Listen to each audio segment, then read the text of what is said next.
Bonjour tout le monde, on est jeudi 17 octobre de l'an 2024, donc bienvenue à ce cours, la sagesse que donne l'Écriture.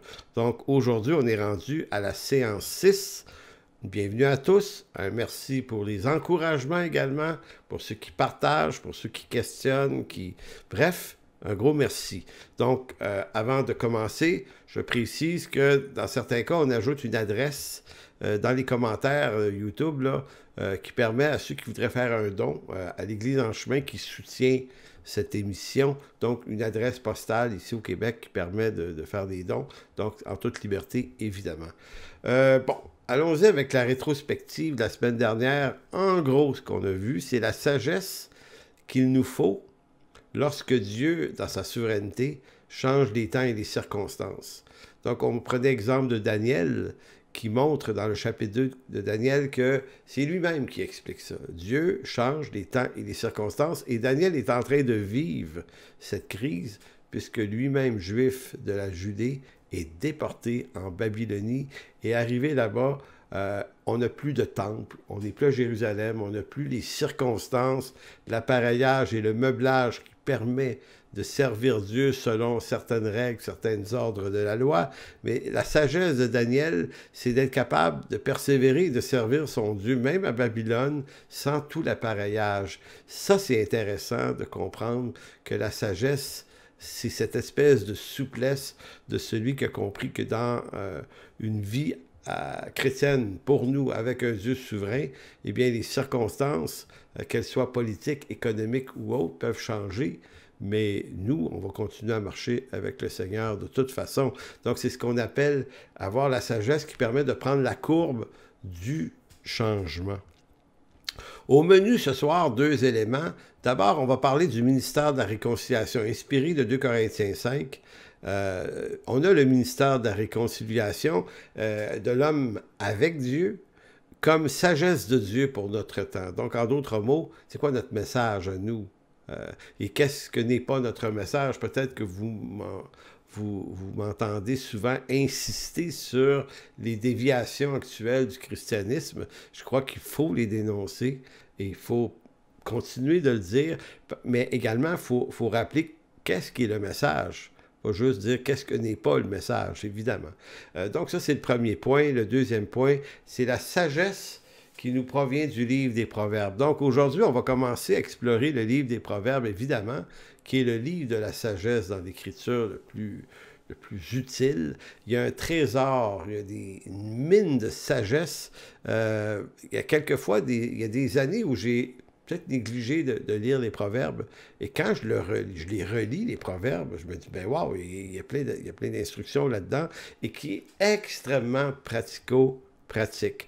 Mais d'abord, commençons par le ministère de la réconciliation de l'homme avec Dieu. Donc, depuis la chute adamique de Genèse 3, l'homme est séparé de Dieu. Ce que ça fait, c'est qu'il est aveugle aux intentions de Dieu, il est corrompu, il est manipulateur et rebelle à Dieu. Il peut être habité par des sentiments religieux. Il y a quelque chose dans son cœur, il y a comme un vide. Je pense que c'est Pascal qui disait qu'il y a la forme de Dieu, mais cette forme est quand même vide. Dieu n'y habite plus. Mais à la fois, Dieu a mis dans nos cœurs la pensée de l'éternité. Donc, l'homme est quelque part séparé de Dieu, mais il est intuitivement informé de l'idée que quelque chose de plus grand que lui existe, et ça crée ça, les multitudes de religions qui existent dans tous les peuples du monde depuis les millénaires où on recule. Il y a toujours une dimension religieuse à tous les peuples. Maintenant, on peut trouver ça intéressant, mais il faut savoir que toutes ces dimensions ne sauvent pas et ne rapprochent pas de Dieu. Tout ce qu'elles font, c'est maintenir des formes d'égarement parmi ces gens-là. Jésus-Christ et la révélation de Dieu, il est le seul Messie, c'est pas négociable. Évidemment,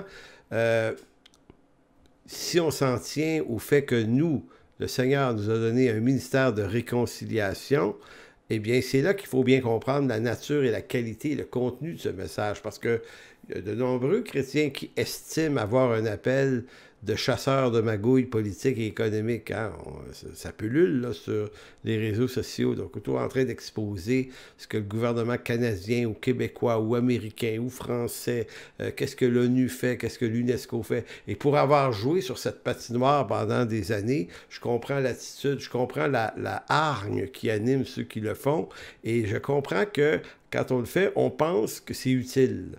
On est convaincu que la dénonciation des magouilles politiques, économiques, sont un exposé qui fait avancer l'Évangile. C'est comme si le fait d'exposer la corruption de ce monde allait faire avancer le message de l'Évangile d'une quelconque manière. Évidemment, il m'a fallu 15 ans pour me rendre compte que ça faisait rien avancer du côté de l'Évangile, mais moi, ça me faisait reculer dans mon trouble, dans ma colère. Évidemment, à un moment donné, il faut se réveiller et dire, OK, c'est juste pas ça le message.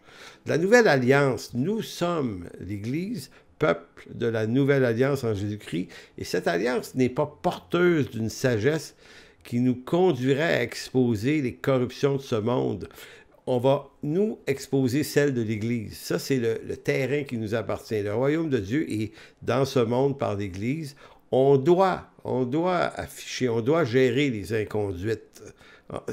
Ça, oui, les corruptions dans ces milieux-là, oui, on doit les corriger, à la limite les dénoncer, mais il ne nous appartient pas de juger ce monde et ces gouvernements, non pas qu'ils ne sont pas dignes d'être jugés même sévèrement, mais ça appartient au Seigneur, parce que c'est lui qui les élève, puis c'est lui qui les abaisse. Donc, vous voyez très bien que Daniel, se retrouvant à Babylone, ne s'occupe pas de juger Nebuchadnezzar, Darius et Cyrus dans leur corruption. C'est des hommes profondément cruels et corrompus en passant. Lui, il ne se mêle pas de ça. C'est Dieu, dans son plan souverain, qui va s'occuper de ses serviteurs, les rois. Maintenant, Daniel, lui, est porteur d'un message à Babylone, et c'est un message qui se veut utile pour le peuple de Dieu. Donc, c'est pour ça que je dis que la Nouvelle Alliance n'est pas porteuse d'une sagesse qui nous conduirait à exposer les corruptions de ce monde, mais la Nouvelle Alliance est porteuse de la solution salutaire que Dieu propose à ce monde par le ministère de la réconciliation, à laquelle l'Église est appelée. C'est ça. Si quelqu'un est en Christ, allez dans 2 Corinthiens 5, 17, c'est d'une clarté assommante, là. 2 Corinthiens 5, 17, si quelqu'un est en Christ, un chrétien, il est une nouvelle créature, les choses anciennes sont passées, voici toutes choses sont devenues nouvelles. Donc tout ce qui est de l'ancienne création, même si on est dedans, pour nous, ça fait plus partie de nos priorités. Et tout cela vient de Dieu qui nous a réconciliés avec lui par Christ et qui nous a donné quoi? Le ministère de la dénonciation. Ben non, le ministère de la réconciliation, car Dieu était en Christ, réconciliant le monde avec lui-même et n'imputant point aux hommes leurs offenses, et il a mis en nous la parole de la réconciliation.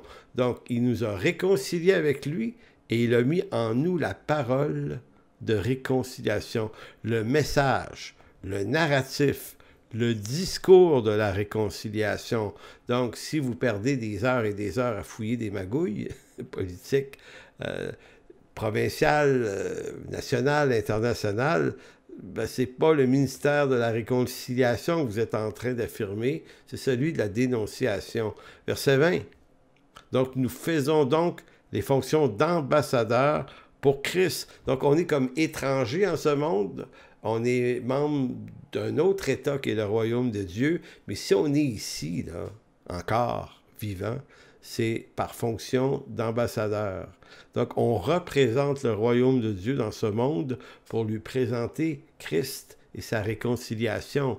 Maintenant, les guerres, les bruits de guerre et tout ce que les gens de ce monde veulent faire pour gagner des bouts de terrain, ça leur appartient. Malheureusement, ils se font du mal avec ça.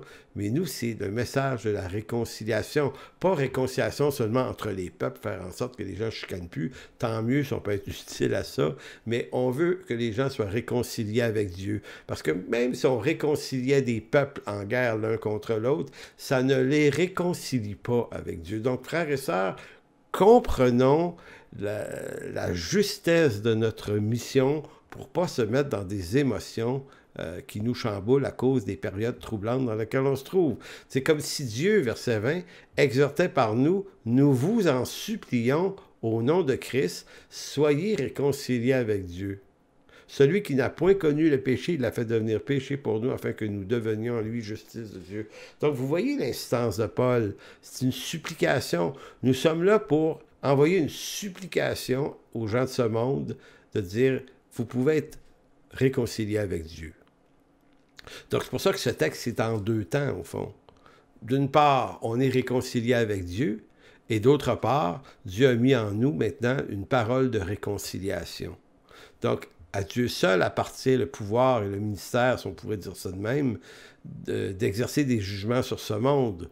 Mais nous, c'est la réconciliation qui est notre message. Pourquoi? Parce que les jugements de Dieu, si sévères soient-ils, appartiennent à Dieu. Donc notre combat spirituel ne consiste pas à demander à Dieu d'exercer ses jugements sur ce monde. On va dire, ah oui, non, c'est le Seigneur qui s'en occupe de ça.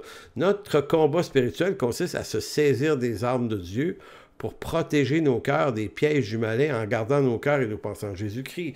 Donc, on va se faire dire des fois, oui, les armes de Dieu, ils sont offensives, ils sont défensives, mais ils sont également, non seulement défensives, mais également offensives. Donc, il faut gagner du terrain.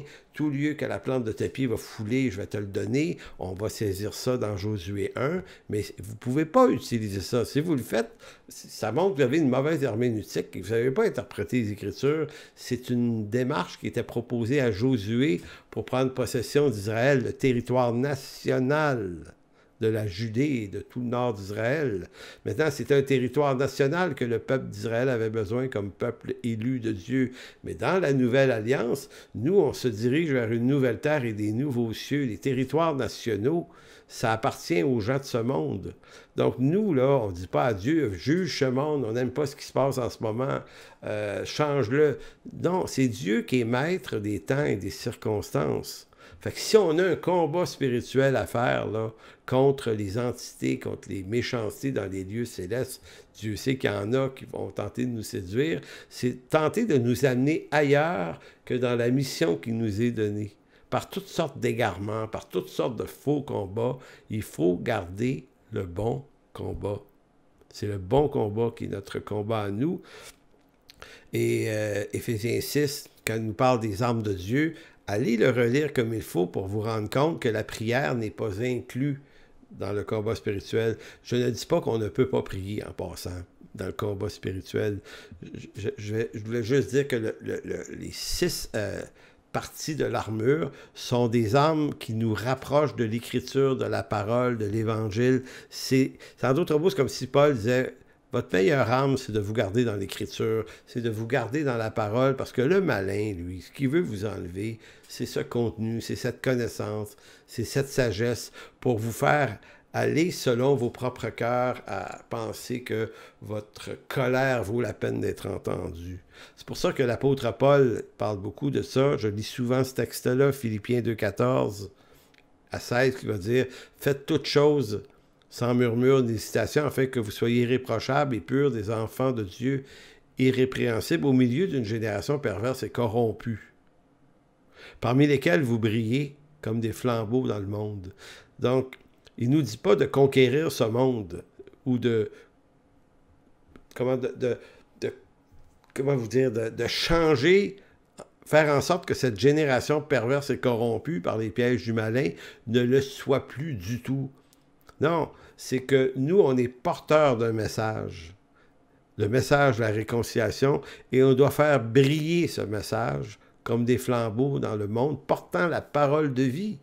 Et je pourrai me glorifier au jour de Christ de n'avoir pas couru en vain, ni travaillé en vain. Donc, le chrétien qui se construit un narratif pour donner place à ses inclinaisons colériques contre ce monde, en réalité, se rend pas compte qu'il n'est en train que d'obéir à lui-même, à ses inclinaisons personnelles. Donc, ça prend beaucoup de renoncement puis d'abnégation pour faire un recul, c'est-à-dire, non, on va rester attaché, franchement, à l'Écriture. Donc, il y a beaucoup de sagesse et de puissance.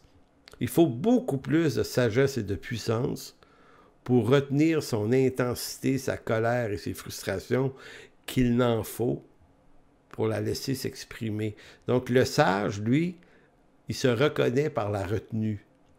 Et là, on arrive au Proverbe, chapitre 16, verset 32. « Celui qui est lent à la colère vaut mieux qu'un héros. Et celui qui est maître de lui-même que ceux qui prennent des villes. » Donc, le livre des Proverbes nous le montre très bien. Un Daniel, encore ici, on le voit. C'est pas un homme de colère. Mais il vaut mieux qu'un héros. Donc, Dieu dit, à ceux qui sont sages, même parmi les enfants de Dieu, on va leur donner des villes. Et quand vous regardez des hommes comme Joseph, comme Daniel dans l'Ancien Testament, des hommes sages, qui ont de la douceur dans les circonstances malencontreuses qu'ils rencontrent, qu'est-ce qu'on a donné à ces hommes-là? On leur a donné du vrai pouvoir. C'est extraordinaire. Donc, c'est pour ça qu'on peut dire que la colère de l'homme n'accomplit pas la justice de Dieu. Tournons dans Jacques 1, 19. C'est tellement bien écrit. Jacques disait, sachez-le, mes frères bien-aimés, ainsi que tout homme soit prompt à écouter, lent à parler. C'est une dimension de sagesse extraordinaire. Prompt à écouter, donc rapide à se mettre à l'écoute, mais très, très lent à exprimer des paroles. Lent à se mettre en colère, car la colère, et le mot colère ici, c'est orguet dans le grec. Colère, orguet veut dire agitation de l'âme, émotion de colère. Bon. Donc, car la colère de l'homme n'accomplit pas la justice. En d'autres mots, ce qui est juste est droit, selon Dieu. C'est pourquoi, rejetant toute souillure, la souillure ici, là, c'est la souillure de ta colère. C'est une souillure dans ton âme, ça. Donc, rejetant toute souillure et excès de malice ou de méchanceté nourrie par la frustration et la colère, va dire recevez plutôt avec douceur la parole de Dieu ou la parole qui a été plantée en vous et qui peut sauver vos âmes. Donc, qu'est-ce qui sauve l'âme? Une parole, une douceur, et non pas de la colère. La colère, ça nous souille, ça nous perd. Donc, l'œuvre de la justice de Dieu n'est pas accomplie par la souillure de nos colères, mais par la douceur de la sagesse que propose l'Écriture. Et c'est là qu'on dit que pour être sage, ça prend du renoncement. Si on décide de dire « Ah non, mais moi, là, je trouve que ma cause est juste, là, puis les gouvernants sont corrompus, là, puis le gouvernement, puis là, il y a toutes sortes de slogans complètement inutiles et idiots, là, qui servent absolument à rien dans notre mission. Laissons les journalistes, puis laissons les gens de ce monde se battre pour des histoires comme ça. Nous, on est des réconciliateurs, des agents de réconciliation. » Ce qui nous amène dans le livre des Proverbes, la sagesse des Proverbes, à quel point il y a une somme inépuisable de conseils intelligents pour nous aider à se gérer dans nos émotions et nos colères, parce qu'on en a, on est des humains. Maintenant, la question, c'est pas si on en a ou on n'en a pas. On en a, mais le livre des Proverbes nous apprend comment on gère ça, qu'est-ce qu'on fait avec. Donc, le livre des Proverbes ne nous dit pas à nous comment empêcher ce monde de sombrer dans le chaos. Lisez le livre des Proverbes, ça ne nous instruit pas à empêcher ce monde de sombrer dans le chaos.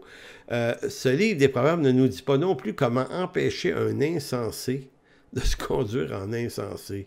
Non, le livre des Proverbes nous enseigne à ne pas suivre la voie de l'insensé et à ne pas participer au chaos de ce monde. Maintenant, ce monde, il va se perdre, il est perdu, il va être jugé, c'est fini, ça va se régler un jour. Les gens de ce monde se font la guerre, les gens de ce monde se détestent, ils se haïssent, tout ça, là. C'est ça.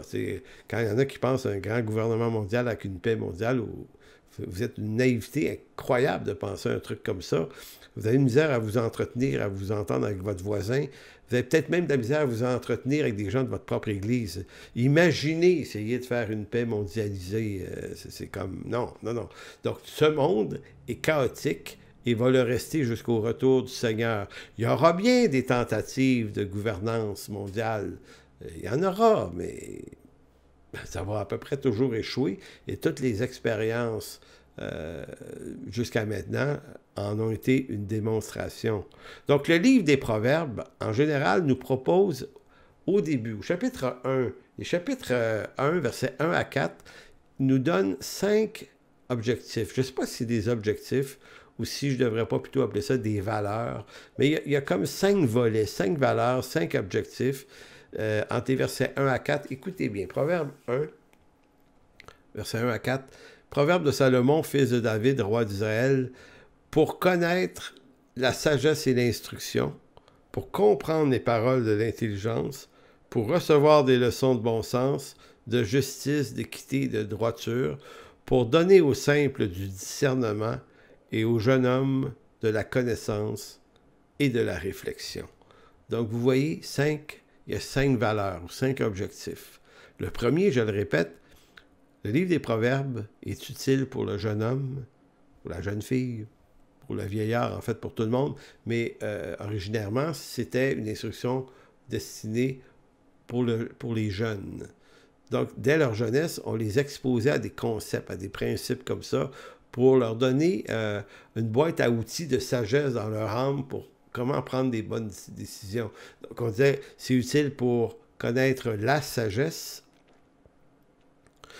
Donc, vous savez, il y a des verbes différents. Hein? Il y a le verbe connaître, le verbe comprendre, le verbe recevoir et le verbe donner. Il y a 4 verbes différents. Donc, connaître, comprendre, recevoir et donner. Donc, le premier, c'est connaître la sagesse.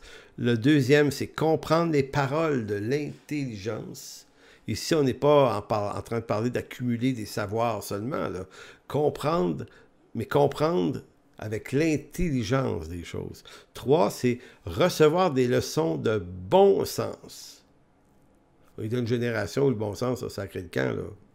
Maintenant, ça ne nous empêche pas de recevoir des leçons de bon sens pour nous-mêmes. Pour donner au simple du discernement, c'est intéressant. Donc, le simple ici, c'est celui qui peut-être pas très instruit, il ne comprend pas tout à fait grand-chose, mais même lui, s'il s'expose à l'instruction de la parole de Dieu, mais plus précisément au livre des Proverbes, même le simple peut développer un bon discernement. Et le 5e, donner au jeune homme de la connaissance, donc du savoir et de la réflexion, pas du bourrage de crâne, de la connaissance qui l'entraîne à réfléchir mieux. Donc les 5 objectifs ne viennent pas naturellement dans la vie de l'homme, du jeune homme, de la jeune fille, du vieillard, autrement que par l'instruction. Donc, on est capable de recevoir ces choses-là, même si on est pécheur. Tout à l'heure, je vous disais, depuis la chute, l'homme est rebelle, il est contradicteur, il ne connaît point les voies de Dieu. Oui, donc on peut dire séparé de Dieu de toutes les façons, mais c'est intéressant parce que ça ne nous abandonne pas dans le fond de notre ignorance. Dieu nous suggère une instruction. C'est comme s'il disait, par instruction, là, tu peux recevoir la sagesse, l'intelligence, le bon sens, le discernement et la connaissance. Tu peux acquérir ça dans ton état pécheur. Ce qui pose problème dans notre génération, peut-être, c'est que les parents, puis malheureusement, même chrétiens, ont démissionné d'être des modèles de foi et des bons instructeurs de cette sagesse auprès de leurs enfants. Pas vrai pour tout le monde, là, évidemment, c'est pas vrai pour tous les chrétiens, mais ça s'observe. Donc, dans bien des cas, bien pour les chrétiens, les parents veulent réussir leur carrière. C'est ça qui est le plus important. Donc, on met nos enfants dans des écoles, des garderies, on les place partout. Pendant ce temps-là, on essaie de réussir notre vie à nous. Notre carrière, on veut se divertir. Puis moi, je ne suis pas en train de dire qu'on ne doit pas avoir de carrière pour se divertir, mais c'est comme si on valorisait ça plus que le temps passé avec nos enfants. Donc, qu'est-ce qu'on fait? On livre nos enfants à l'État, c'est-à-dire à ses écoles, à son instruction. Et nos enfants vont être instruits dans des valeurs libérales et philosophiques d'un monde postmoderne. Et le wokisme, en ce moment, en est un exemple, mais plein d'autres choses. Après ça, on se dit, mais comment ça se fait que mon enfant ne veut pas marcher avec le Seigneur, il ne veut rien savoir? Ben, c'est parce qu'il a été nourri de d'autres choses. Donc, il faut que la relation parent-enfant soit très, très importante. Il faut que ce soit la priorité. Tu choisis d'avoir des enfants, mais il faut que tu choisisses de t'en occuper. Ça ne dit pas que tu ne peux pas les envoyer dans une école publique. Ça dit juste que tu vas être présent dans les contenus. Tu vas adresser ça à tes enfants. Tu vas réinstruire. Tu vas les garder dans l'écriture. Tu vas les amener à discerner ce qu'ils entendent. Pas à s'opposer au professeur nécessairement, mais à discerner le bon sens. Donc, s'ils sont équipés en sagesse, en intelligence, en bon sens et en discernement, ils peuvent aller à l'école et être capables de faire le tri de ce qu'ils entendent. Être capable de faire le tri, de garder ce qui est bon, de retenir ce qui est bon, mais de ne pas nécessairement adhérer à tout, alors que moi, j'ai vu des enfants adhérer à tout.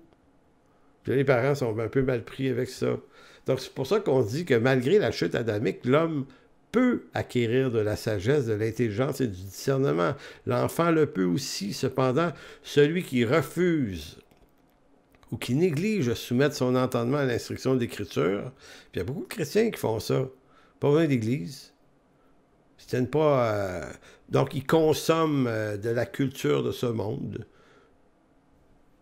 Ben, si quelqu'un décide ou choisit de ne pas soumettre son entendement à l'instruction de l'Écriture, ben, il va être dominé par lui-même. Encore là, ça revient à dire, t'es livré à ton propre cœur. C'est même pas juste un jugement de Dieu, c'est ton propre jugement. C'est les conséquences de tes propres choix qui font que ta vie est un peu tout croche.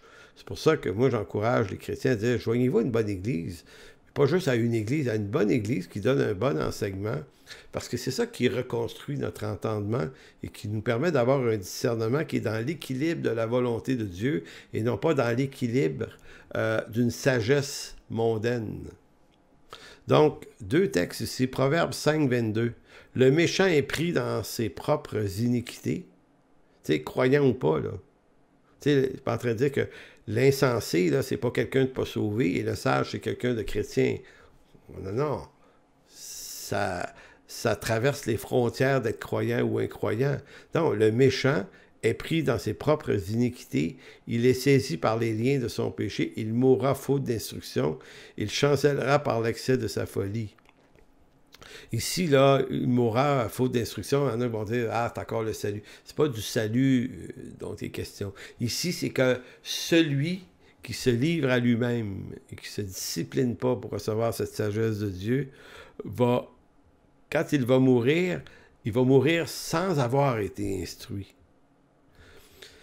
Mais Proverbe 19, 20, un texte que je vais peut-être relire souvent d'ici la fin de la session, c'est le contraire. Écoute les conseils et reçois l'instruction afin que tu sois sage dans la suite de ta vie. Donc, recevoir le conseil et l'instruction, c'est remplir le coffre à outils, ton coffre à outils ou celui de tes enfants. Et ça va leur rester afin que tu sois sage pour le reste de ta vie. C'est le plus beau cadeau qu'on peut faire, qu'on peut se faire, puis qu'on peut faire à nos enfants. Donc, d'où nous vient la sagesse? Donc, on peut dire que malgré les conséquences du péché, l'homme peut acquérir la sagesse si tant est qu'il choisit de l'acquérir comme on acquiert l'or et l'argent. Nous, on préfère acquérir l'or et l'argent. Hein? Je comprends ça. Ça coûte cher la vie, avoir une maison. Bien. Bon, je ne suis pas contre les possessions matérielles. Tant mieux si on les a. Sauf que le problème, c'est pas d'en posséder. C'est que est-ce que la sagesse de l'Écriture est un bien plus précieux que l'or et l'argent? Regardez-vous aller.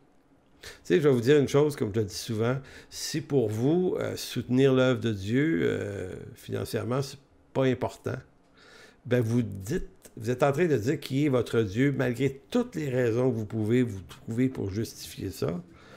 La sagesse de Dieu va nous conduire à être généreux envers l'œuvre de Dieu, et l'or et l'argent n'est pas une chose qui nous maîtrise, mais c'est une chose qui est sous notre maîtrise.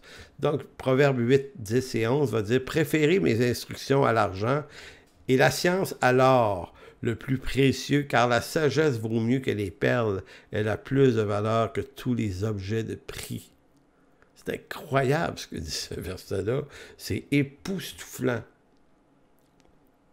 Donc, Dieu protège l'homme de sa folie. Hein? En Adam, on est perdu, on est séparé de Dieu.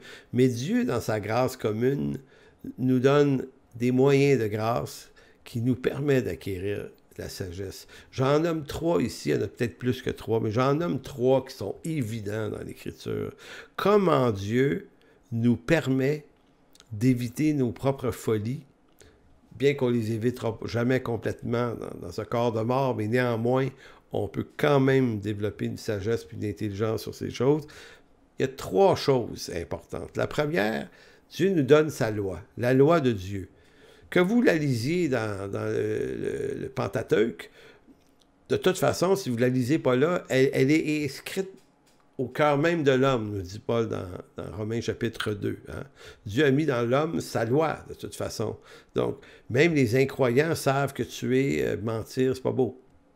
Donc, Dieu nous donne la loi, les commandements qui permettent à l'homme de distinguer le bien et le mal selon la révélation de Dieu. C'est déjà une grande sagesse que de distinguer le bien du mal.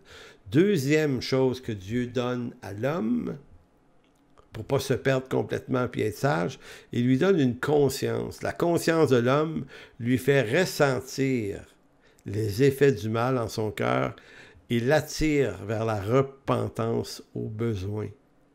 C'est une grande sagesse que de savoir se repentir et réparer nos gaffes. De demander pardon aux gens. D'en faire un muscle, ça, de la repentance. Le troisième moyen de grâce, c'est l'instruction. C'est l'instruction qui permet d'acquérir la pensée et la sagesse de Dieu, qui nous aide à minimiser les effets dévastateurs de la chute. Évidemment, on ne peut pas se sortir des effets dévastateurs. Notre corps vieillit, il va mourir, il va retourner à la poussière. C'est un jugement qui est inaliénable. Cependant, d'ici à ce que ça nous arrive, on veut quand même vivre avec la paix, la joie, le bonheur que Dieu donne. Donc, l'instruction de l'Écriture est certainement un troisième moyen de grâce commune. Qu'est-ce que j'entends par grâce commune, là? C'est que je la distingue des grâces particulières. La grâce particulière du salut n'est pas à tous. Mais les grâces, la grâce commune, ce sont des moyens que même un incroyant, il y a des incroyants qui ont une conscience très nette, là, qui sont très humbles. Donc, c'est des moyens qui sont là en vue de mener à bien sa vie sur terre. C'est pas tant le salut ici qui en est conséquent, c'est avoir bonne vie. Si vous allez dans Proverbe chapitre 4 maintenant, voici le commencement de la sagesse. Ça commence où la sagesse? Ça commence par acquiert la sagesse. C'est une drôle d'affirmation. Acquiert la sagesse. Certains vont dire, ah, mais moi je suis chrétien, je suis rempli de l'esprit, le Saint-Esprit m'envoie ça par effusion. Ça, c'est un peu... c'est des raisonnements facilitateurs pour paresseux, engourdis. Je ne suis pas en train de minimiser que le Seigneur ne peut pas donner des directions, mais c'est d'abord une question d'acquérir la sagesse par l'étude sérieuse de l'Écriture. Donc, voici le commencement de la sagesse, acquiert la sagesse. Et avec tout ce que tu possèdes, acquiert l'intelligence. Exalte-les et elle t'élèvera. Elle fera ta gloire si tu l'embrasses. Écoutez, c'est fort, elle fera ta gloire. Qu'est-ce qui va faire ta gloire? L'intelligence et la sagesse. Donc, la sagesse, c'est ce qui t'amène, c'est ce qui te donne, si on veut, l'attitude pour acquérir de l'intelligence avec tout ce que tu possèdes. Donc, le sage n'est pas juste sage. La sagesse qu'il a lui donne, si on veut, le levier de se dire, OK, je dois posséder de la connaissance et de l'intelligence. Je dois l'exalter, je dois l'élever. Et la récompense, ça fera ta gloire si tu l'embrasses. Écoutez, permettez-moi encore de citer Daniel, le sage, l'homme du discernement et d'intelligence. Il est glorieux, cet homme-là. Il est au regard peut-être des Hébreux qui sont à Babylone, en fait, des Judéens, je devrais dire, mais il est au regard des rois là-bas qui le remarquent, ils vont dire, oh, attends une minute, lui est un homme d'une autre espèce. Il n'est pas dans les coutumes idiotes de l'homme de tous les jours. C'est pas quelqu'un qui suit aveuglément des trucs. On est comme ça, nous autres. On aime rentrer dans une tribu, puis ramasser la culture du lieu, puis le message de ceux qui incarnent cette culture. On ne pose pas trop de questions. On dit, ah, je suis bien ici, bien ici. Il arrive des affaires tout croche, là, dans nos églises. On dit, ah, ben, bon, regarde, c'est pas grave, je suis bien ici. Non, la sagesse et l'intelligence, là, donnent un discernement et une intelligence qui te fait sortir du lot. Pas parce que tu es rébarbatif. Pas parce que tu es rébarbatif, parce que ta réflexion est un étage ou deux au-dessus du reste. Et ça, les rois l'ont remarqué chez Daniel, puis ont dit, je veux cet homme-là dans ma cour royale. Nabuchodonosor dit, je veux qu'il trône parmi mes sages, lui, là. Verset 9, en parlant toujours de la sagesse, elle mettra sur ta tête une couronne de grâce et elle t'ornera d'un magnifique diadème. Donc, le mot, là, au commencement, quel est le commencement? Voici le commencement de la sagesse. C'est le même mot utilisé dans Genèse 1:1. Au commencement, Dieu créa les cieux et la terre.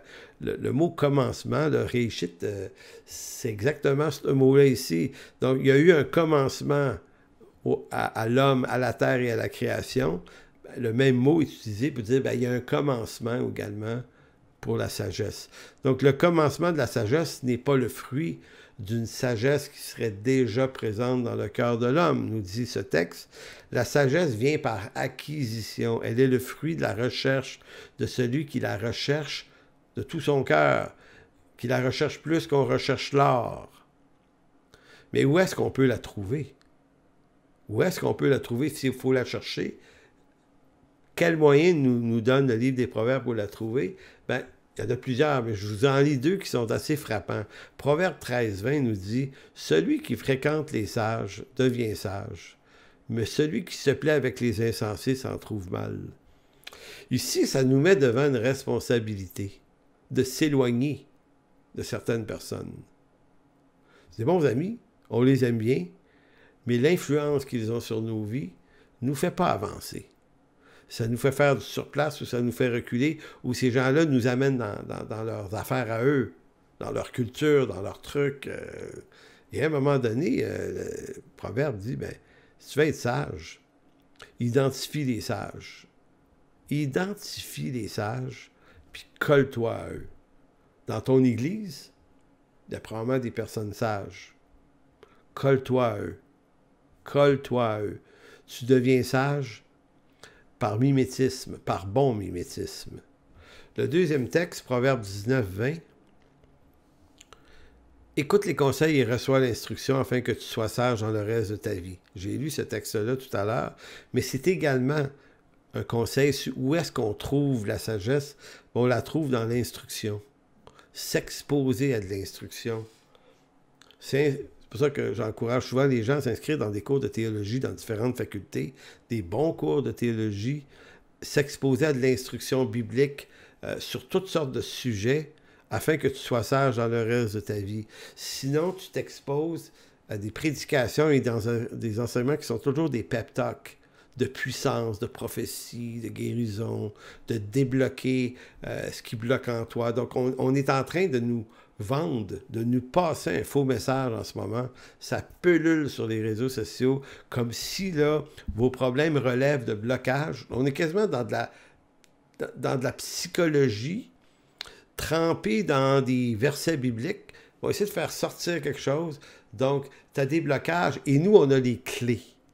On va prier pour que Dieu débloque. Écoutez, là, vous ne trouvez jamais ça dans l'Écriture.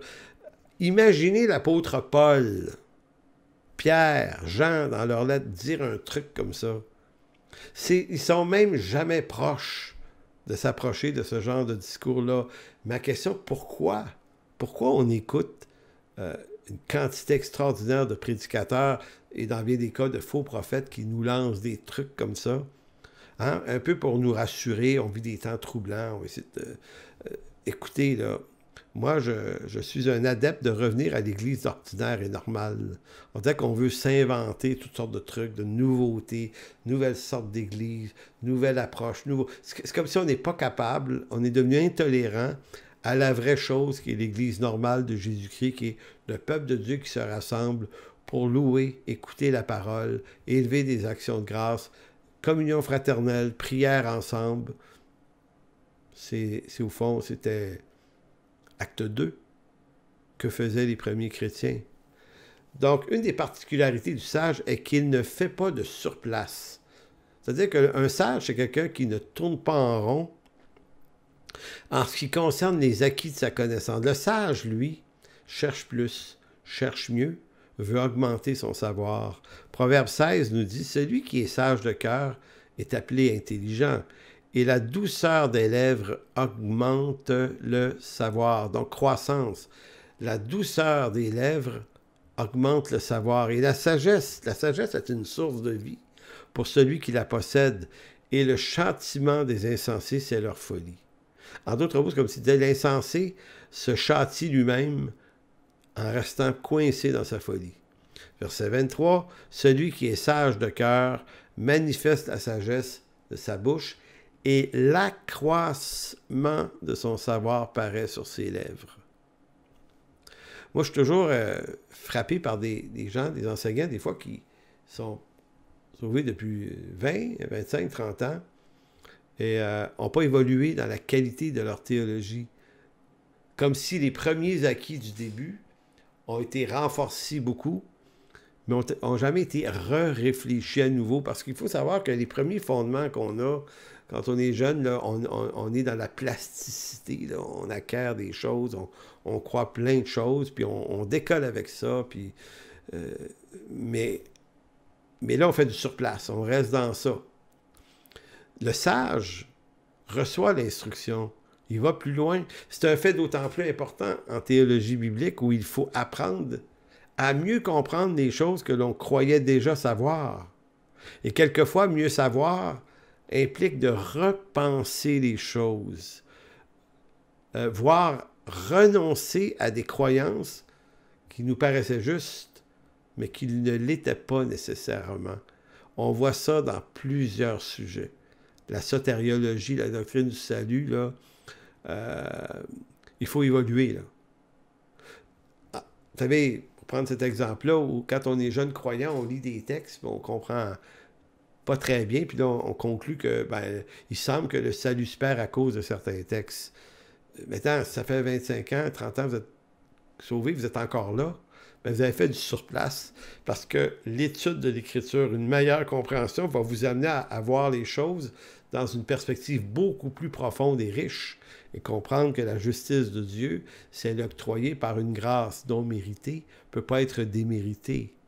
Donc, on va partir de tout ce qui est très fort, très clair, les textes, et c'est les textes très, très clairs qui vont éclairer ceux qui paraissent en contradiction, mais qui ne le sont pas, mais qui sont complémentaires ou qui appartiennent à d'autres contextes. Donc, le sage, le chrétien sage, change d'idée quand il prend conscience de la fragilité de ses convictions.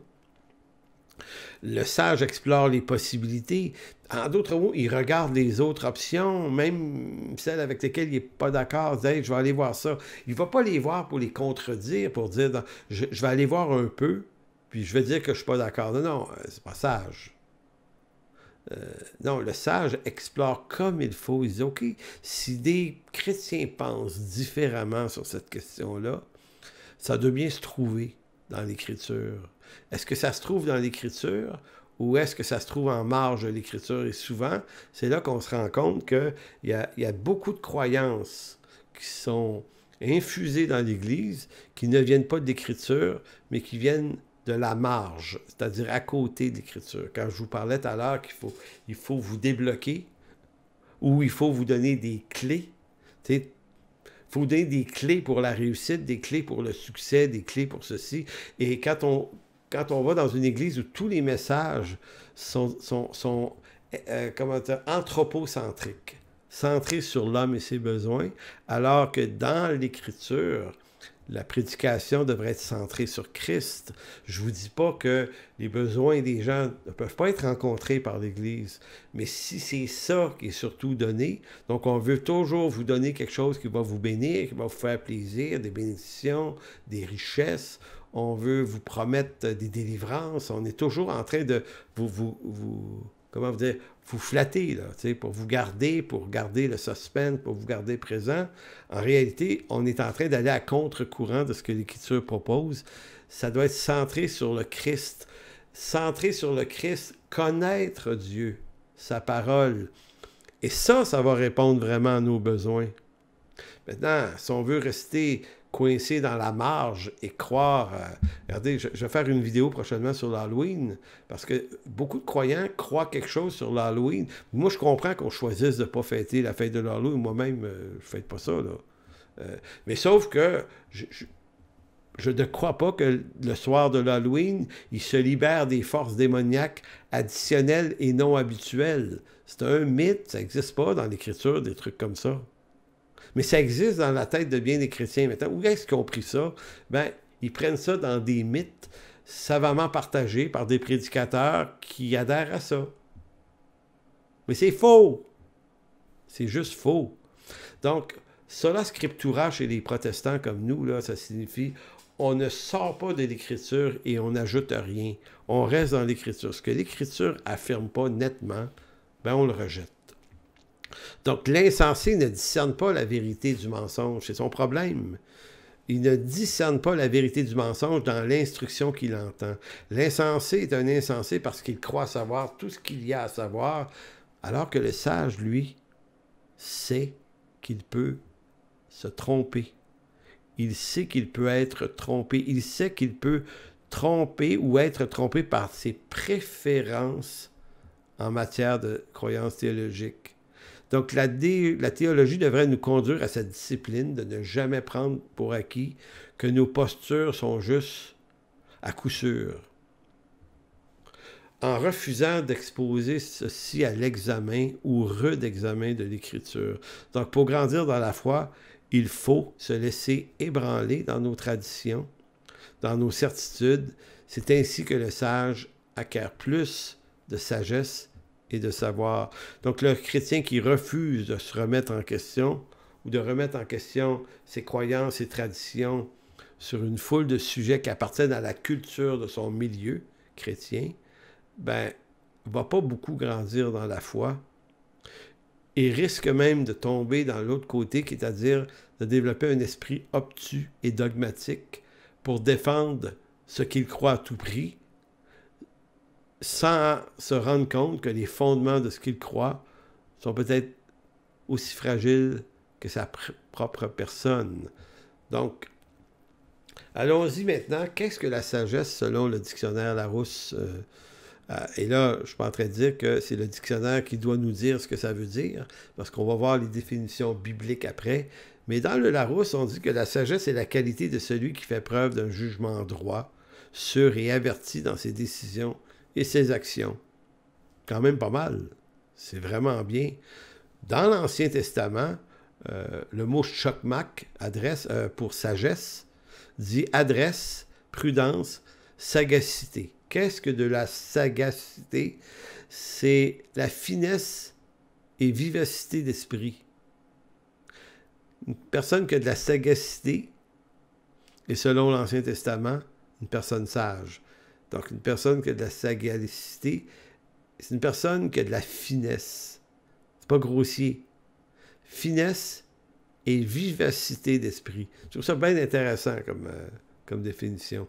Dans le Nouveau Testament, le mot Sophia, qui vient du langage grec, va dire, Sophia, c'est largeur et plénitude de l'intelligence, mot utilisé pour la connaissance, le savoir, de manière très diverse. C'est de l'adresse, c'est de la prudence, intelligence dans la gestion des affaires de la vie.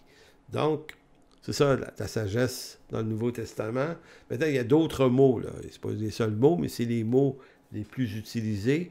Maintenant, on voit que ce soit le Larousse, que ce soit l'hébreu ou que ce soit le langage grec, ça revient à quelque chose d'assez similaire. Maintenant, si c'est ça la sagesse, à quoi reconnaît-on un sage? Ben, le fait d'être chrétien ne nous fait pas automatiquement sage, là, parce qu'il ne faut pas dire l'insensé, c'est l'inconverti.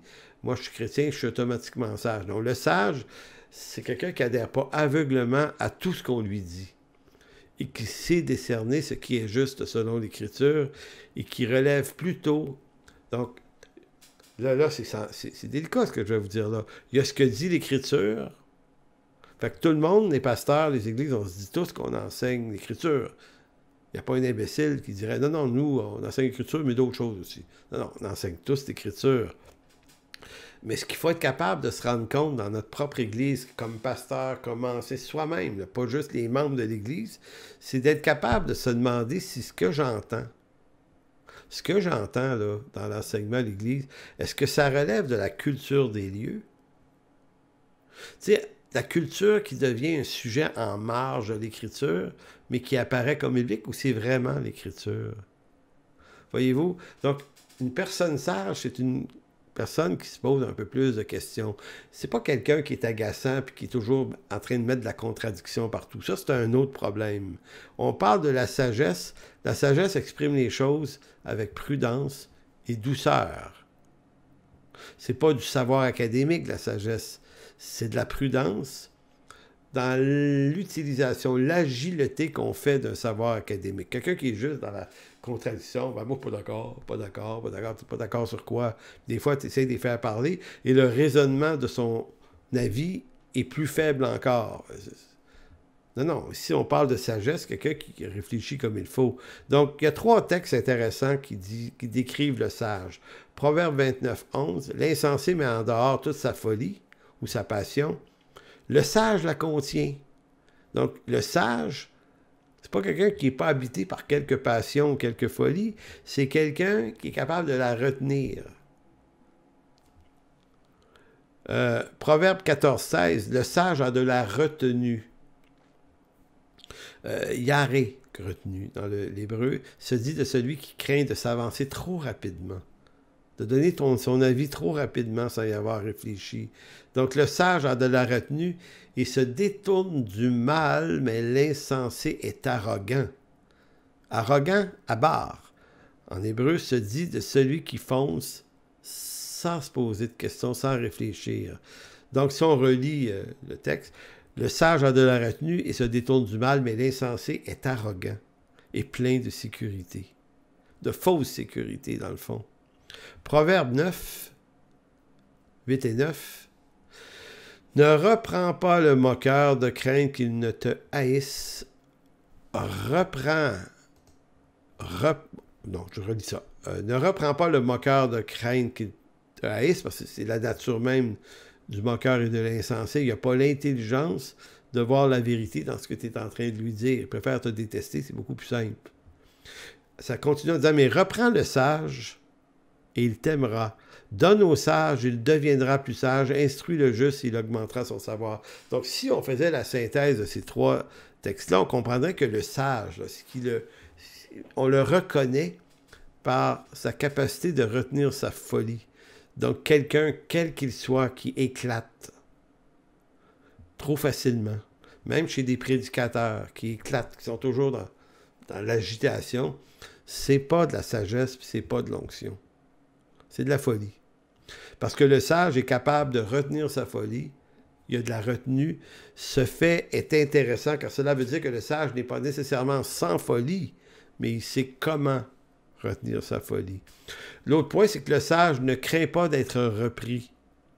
Si même généralement, être repris est une expérience humiliante, mais il accepte la réprimande et la transforme en expérience qui le rend plus sage. Donc l'insensé ne veut rien entendre, le sage, lui, écoute. Il reçoit la réprimande. Attention, c'est pas parce que on peut te faire une réprimande fausse aussi, là. Tu vas l'écouter, mais tu vas peut-être te défendre. Donc, c'est pas nécessairement de s'effoirer là, non plus. L'autre point, c'est qu'on reconnaît là, un insensé en ce qu'il ne sait pas retenir sa colère et n'accepte jamais d'être repris. Donc, l'insensé ne veut pas se corriger. Et que dit Proverbe 14, versets 7 et 8? « Éloigne-toi de l'insensé, Ce n'est pas sur ses lèvres que tu aperçois la science. La sagesse de l'homme prudent, c'est l'intelligence et sa voix. La folie des insensés, c'est la tromperie. Donc, plus que jamais la sagesse, comme nous l'avons vu, on vit dans un monde livré à lui-même, et ce que ce monde a besoin de plus en plus, c'est d'hommes et de femmes sages, avec un message de réconciliation. Ça ne donne rien de bombarder les réseaux sociaux de versets, puis de trucs, puis d'essayer de dire voici comment le monde est corrompu, voici comment les politiciens le sont, voici les pharmaceutiques ont fait ceci. Oui, on tout fait ça. Mais notre message n'est pas un message de dénonciation, c'est un message de réconciliation. L'apôtre Pierre va insister beaucoup dans 1 Pierre 4, 7 et 9. On s'approche de la fin, là. 1 Pierre 4, 7 et 9 va dire « La fin de toute chose est proche ». Donc, on s'approche de la fin, on s'approche du retour du Seigneur. Peu importe la culture eschatologique que vous avez, on est tous d'accord que la fin s'en vient. Le Seigneur revient bientôt. Donc, c'est quoi le conseil de Pierre? Soyez donc sages et sobres. Soyez sages et sobres pour vaguer à la prière. Avant tout, ayez les uns pour les autres une ardente charité, car la charité couvre une multitude de péchés. Exercez l'hospitalité les uns envers les autres sans murmure. Donc, vous voyez l'inspiration d'un apôtre comme Pierre qui dit, dans le contexte des fins dernières, où tout s'agite, ben, le croyant, c'est celui qui est sage et sobre. Sage et sobre, dans le texte original, c'est un seul mot, sophronéo, se dit de celui qui est saint d'esprit et de bon sens, qui possède le contrôle de sa personne, qui est modéré. Un autre texte de l'apôtre Pierre, 1 Pierre 3,13, « Et qui vous maltraitera si vous êtes zélés pour le bien? D'ailleurs, quand vous souffririez pour la justice, vous seriez heureux. N'ayez d'eux aucune crainte, donc de ceux de ce monde qui peuvent vouloir vous persécuter. Et ne soyez pas troublés, mais sanctifiez dans vos cœurs Christ le Seigneur, étant toujours prêt à vous défendre. Avec quoi? Avec acharnement? Non, avec douceur et respect devant quiconque vous demande raison de l'espérance qui est en vous, et ayant une bonne conscience, afin que, là même où on vous calomnie comme si vous étiez des malfaiteurs, ceux qui décrient votre bonne conduite en Christ soient couverts de confusion. Car il vaut mieux souffrir si telle est la volonté de Dieu, en faisant ce qui est bien qu'en faisant ce qui est mal. Donc, ça nous ramène dans l'état actuel des choses. On est dans un monde troublé, un monde troublant. Maintenant, notre solution à nous, c'est la douceur, c'est le respect, dans le message de la réconciliation. Et même si on nous persécutait, même si ça devait jouer contre nous, même si on devait perdre des droits, même si on devait perdre des libertés, même si on devait perdre nos lieux de culte, nos bâtiments, même si on devait perdre notre ville, comme Daniel a perdu le temple de Jérusalem, a perdu sa Jérusalem bien-aimée, tout perdu ça. Restez doux et respectueux. Frères et sœurs, la sagesse ne peut pas nous amener ailleurs. Que la douceur, là, c'est le mot praotès dans le grec, c'est le mot avoir de la gentillesse. C'est ça. Le mot respect, phobos, parle de la crainte respectueuse. Être sans arrogance. Quand il nous dit d'honorer les personnes en autorité, là, Romains 13, il y en a qui essayent d'interpréter ça pour y faire dire le contraire de ce que ça veut dire, mais l'apôtre Paul dit de respecter et d'honorer ceux qui sont élevés en autorité. Puis ceux qui ne le font pas, ça tire un jugement contre eux-mêmes. Donc, d'être respectueux, ça ne veut pas dire d'être d'accord avec ce qu'ils font, mais d'être respectueux, encore une fois, allez lire Daniel. Daniel est respectueux avec tous ces rois-là. Il ne va pas s'agenouiller devant les statues là, de Nabuchodonosor et des trucs comme ça. Il va dire non, ça je ne veux pas. Mais même dans sa façon de refuser, il reste doux et respectueux. Il est extraordinaire, cet homme-là. En conclusion de quoi, il nous arrive que l'on soit traité, qu'il nous arrive d'être bien ou mal traité, il faut rester attaché à ce qui est bien et ne point s'en détourner. Philippiens, chapitre 4, versets 5 et 7, 5 à 7. Que votre douceur soit connue de tous les hommes, le Seigneur est proche. Vous ne trouvez pas que ça ressemble à ce que Pierre disait? Le Seigneur est proche, il revient bientôt. Donc, dans le contexte, Paul dit, d'autant plus qu'il revient bientôt, que c'est troublant, bien, que votre douceur, tu sais, soit reconnu, en d'autres mots, que votre douceur se distingue de tous les autres. Ne vous inquiétez de rien, mais en toute chose, faites connaître vos besoins à Dieu par des prières et des supplications avec des actions de grâce, et la paix de Dieu, qui surpasse toute intelligence, gardera vos cœurs et vos pensées en Jésus-Christ. Je conclurai en disant que il y a beaucoup de troubles dans le monde aujourd'hui. Il y a beaucoup de guerres qui peuvent impacter nos émotions et pour cause. La Russie et l'Ukraine, Israël et la Palestine. Et il y a d'autres endroits où ça brasse. Et c'est facile de se laisser agiter parce que certaines personnes viennent de ces régions-là. Puis on comprend leur agitation et leur inquiétude pour des personnes là-bas. Mais en même temps, je pense que la foi doit nous amener à s'élever au-dessus de tout ça. Je ne veux pas dire de ne pas avoir d'émotion et de ne pas pleurer avec ceux qui pleurent. C'est pas ça que j'essaie de dire. Mais nous appartenons à un autre royaume. Donc, si on a des choses à faire, c'est pas entrer dans les discours, les ostinations, les tensions, parce qu'on voit, même chez les chrétiens, aux États-Unis, dans les élections américaines, c'est incroyable, les déchirements qui sont là. Tout ça n'est pas le fruit de l'esprit ni de la vérité. C'est le fruit du cœur de l'homme. Et c'est de ça dont on doit s'éloigner par rapport à nos propres cœurs à nous. Donc, frères et sœurs, un gros merci. C'était la séance 6 aujourd'hui, en ce 17 octobre. Donc, on devrait se revoir la séance 7, si je calcule. Ça devrait être le 24, 23, quelque part là, 23 octobre, je pense. Donc, à jeudi prochain, tout le monde. Bye bye.